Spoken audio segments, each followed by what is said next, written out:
Antidepressantların qəbulu ilə bağlı 3 əsas səhv.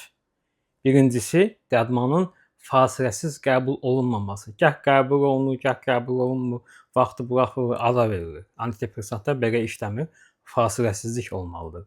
İkincisi, antidepressantın təsiri üzə çıxandan sonra, yaxşılaşandan sonra insanın rahatlaması və dərmanı deyilən müddətdən tez kəsilməsi, qat-qat tez kəsilməsi.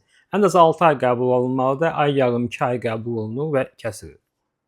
Üçüncü səhv, yalnız dərman içirəm düşüncəsinin olması. Yəni ki, yalnız dərman içirəm və bu mənə yetərlidir. Yox.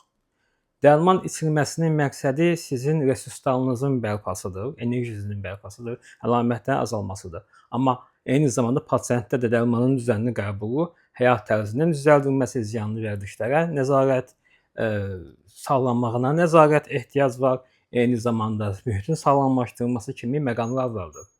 Bunlar mütləq olunmalıdır.